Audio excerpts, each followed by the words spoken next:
Olá, sejam bem-vindos a mais um episódio dos 5 perguntas para o CFO da Assets. Fábio Marchiori, CFO da VLI Logística, é o nosso convidado de hoje. Durante a sua caminhada até a posição de CFO, diretor de RI, de Supply Chain e de Serviços Compartilhados da VLI, empresa referência em logística multimodal no Brasil, Fábio liderou áreas de finanças em grandes companhias, como Avon, Mondelez, Brasil Quirin e Unilever. Vamos conhecer mais sobre a sua trajetória e aprendizados que teve ao longo de sua carreira até se tornar CFO da VLI. A entrevista está imperdível, aproveitem. Bom, eu sou engenheiro químico formado, depois estudei administração. Eu trabalhei muito tempo numa organização que foi muito querida para mim, muito importante, foi a Unilever, foram 16 anos. E em 1999 eu vim para finanças, então eu trabalhei durante 10 anos na área financeira da Unilever, tanto no Brasil quanto responsável por América Latina e 4 anos em Londres. E depois que eu saí da Unilever, tive uma passagem no Grupo Fleury, medicina diagnóstica. Depois eu tive uma passagem dentro da Brasil Quirin. A Brasil Quirin foi o resultado da aquisição da Skin Cariol para uma empresa japonesa chamada Quirin, sempre com áreas como CFO, mas adicionando outras áreas também. Depois que eu saí da Brasil Quirin, eu fui trabalhar numa empresa norte-americana, que é a Mondelez, fiquei lá um período. Depois fui convidado para trabalhar na Avon, já para fazer o processo de transição, e acabei trabalhando também um tempo na Natura, e atualmente eu estou numa empresa de logística multimodal integrada chamada VLI. Nesse momento é essa mudança de carreira que eu fiz ela aos 50 anos, saindo do setor de bens de consumo e vindo para logística e infraestrutura.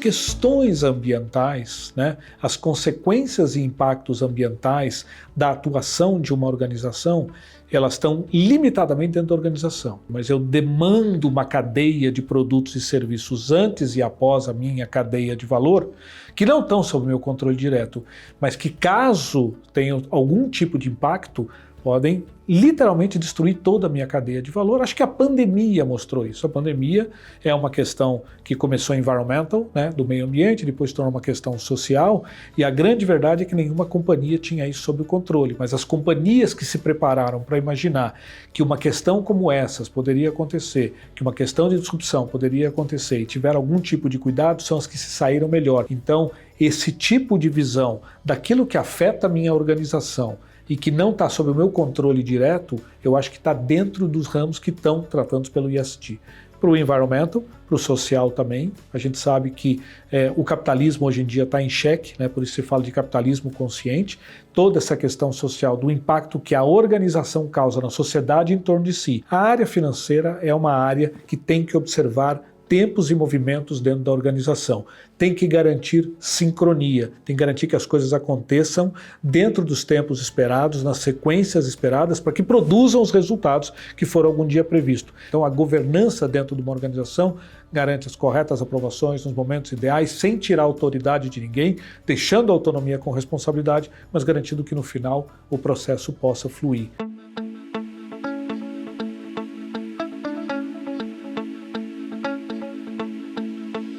Eu sei que todo mundo quer agora ser agile, quer trabalhar em projetos, quer trabalhar em squads, a gente quer desenvolver a nova ferramenta, o novo projeto, tudo é muito bacana, mas negócios têm tempos e métodos, tem momentos em que as coisas têm que acontecer. Pode ser, eu gosto muito de dar esse exemplo, é uma empresa que eu admiro, o Mercado Livre, ele pode ter as coisas mais modernas do mundo, mas a verdade é a seguinte, no final do dia, você que colocou o pedido lá, que comprou, que pagou lá com o Pix, ou pagou com o seu cartão de crédito, você não quer saber se é Agile ou Squad, você fala assim, eu comprei uma bola de futebol para a Copa, para minha criança jogar no primeiro dia, e eu quero que chegue naquele dia, há tempo e método para aquilo ali. Então, por mais que a gente queira desenvolver formas, e são formas muito legais de tornar o trabalho um ambiente mais interessante, os ritos de gestão são fundamentais. E aí também eu vou ser um pouco antipopular, mas eu nunca fui conhecido por ser popular, cuidado com os ladrões de tempo, Por exemplo, todo mundo tem este instrumento aqui agora, e todo mundo tem o Instagram, todo mundo tem o WhatsApp, tem o grupo do WhatsApp, e isso é um ladrão de tempo, Ou os e-mails que vão e voltam e responde, reage, o outro vem, monta uma reunião. Então cuidado com os ladrões de tempo, que parece que a gente está se informando mais, parece que a gente está se atualizando mais, e na verdade a gente está perdendo tempo porque a gente não está controlando a forma como essa informação chega até a gente e principalmente como é que a gente distribui as ações, as decisões daquilo que esta informação nos gera. Acho que essa é a forma como eu organizo meu dia a dia para ser bem produtivo.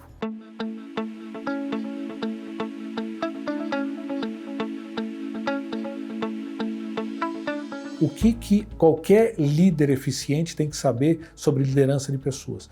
Goste do resultado, goste de gerar resultado, porque isso vai energizar as pessoas.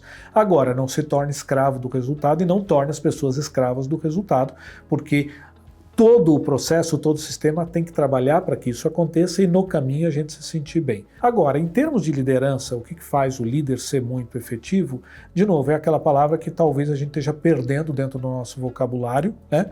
Apareceu uma palavra atualmente que eu espero que vá cair em desuso, que é polarização. O saudável é você se colocar no lugar daquela pessoa e falar, se eu estivesse nessa posição, exposta a esse ambiente, com eu como líder, né?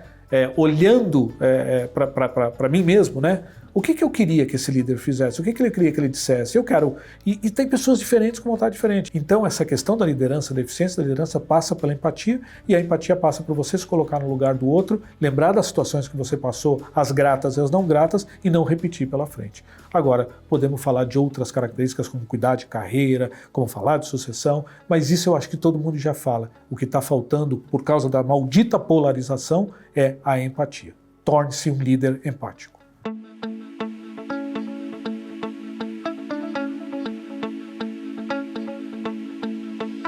Em 1999 fui convidado para trabalhar na área de finanças e eles falaram porque a área de finanças está mudando. Eles não falaram exatamente com essas palavras, mas eu sei que era esse o sentido da coisa.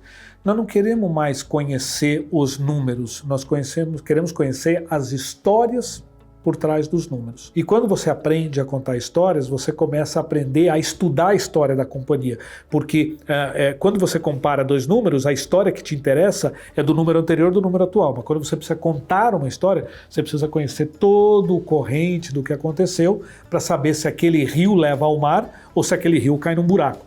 Então, essa foi a primeira grande mudança.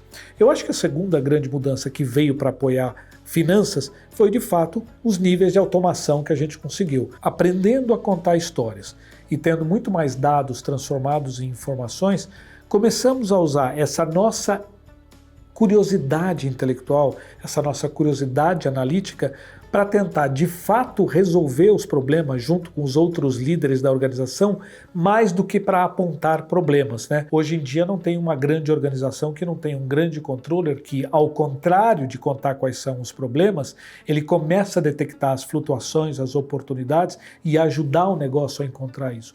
Então eu acho que esse caminho aonde o financeiro cada vez mais se integra e faz parte do negócio é o caminho futuro.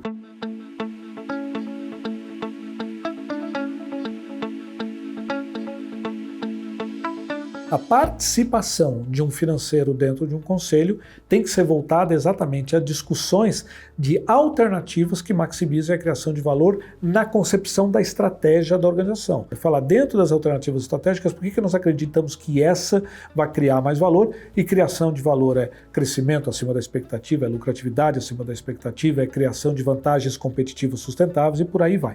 Eu acho que esse é o elemento que traz o financeiro para dentro do conselho. E se precisar de um skill, de um drill down, num balanço, num determinado elemento, fluxo de caixa, muito importante, precisar de um aprofundamento, ele está ali com aquela reserva técnica à disposição do conselho.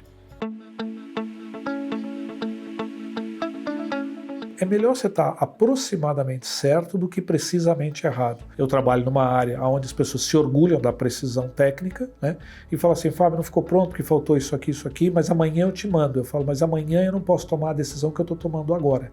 No mundo moderno, no mundo da velocidade, no mundo do excesso de informação, será que você consegue identificar aquilo que te permite tomar decisões e que está aproximadamente certo? Para a maioria das decisões cotidianas que a gente toma no negócio, estar aproximadamente certo, it's good enough.